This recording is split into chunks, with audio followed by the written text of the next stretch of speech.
I was fortunate enough to see some of the pitches when you guys were coming into the space, and I love what you guys are working on.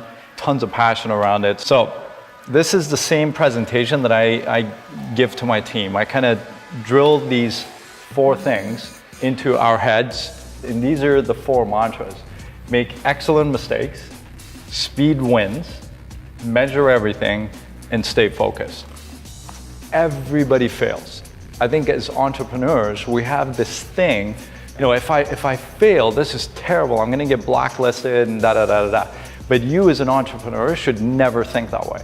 We don't think about Google as a failure, but Google failed a ton of times. Google Wave, Google Buzz, Google Labs, Google Catalog, Google Video. These are products that I bet you nobody in this room has ever heard of. But that doesn't mean Google, the entrepreneurs behind it, were a failure.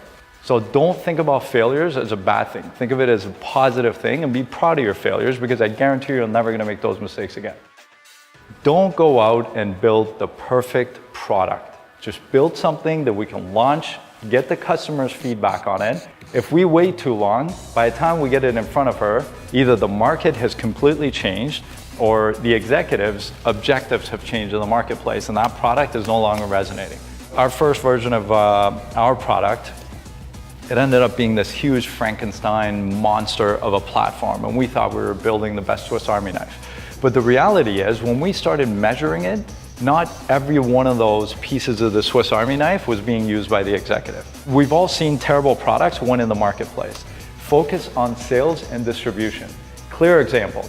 Betamax was a way better product, but VHS won because they concentrated on distribution channels.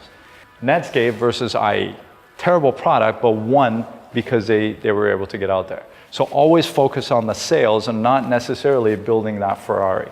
You're all doing some really cool things, guys. I mean, I've seen the pitches. It's awesome. You're here for a reason.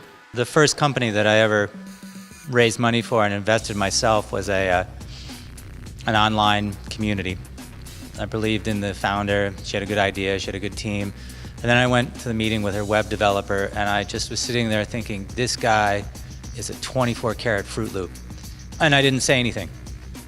And then the whole thing went just up in smoke 18 months later, and she's like, "Why?" And I mentioned that to her, and she's like, "Why didn't you tell me?"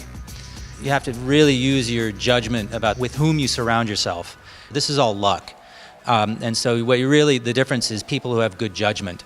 And you have to be really hard-nosed about that. So if you think, he's a good guy, he knows what he's doing, but he's kind of just out there, wrong, no. This is one of these things you know, and you need to make those decisions and keep that person and isolate that person from public view, which is a harsh thing to suggest, but it needs to be done. We've made a lot of progress over the past 3 months. We are at a position where we're starting to hire people now. Seeing it grow from 1 to 6 in about 6 months or so it's really exciting.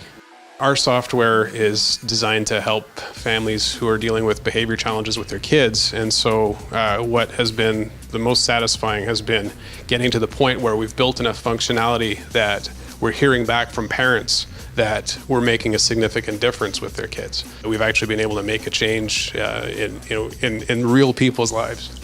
The biggest challenge is seeing how long it takes to build a startup. It takes a lot of trial and error, and we've done a lot of mistakes, but the end goal is just making sure that you don't do that mistake again.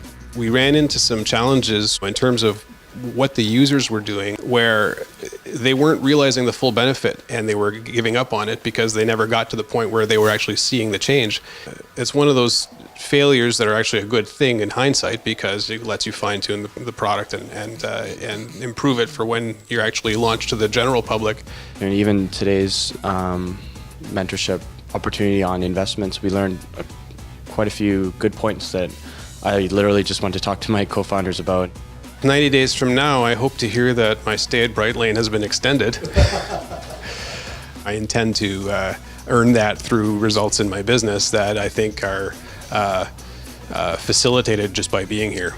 So that's the next 90 days, and then beyond that, essentially own the category that we're setting out to conquer in our market and to be successful.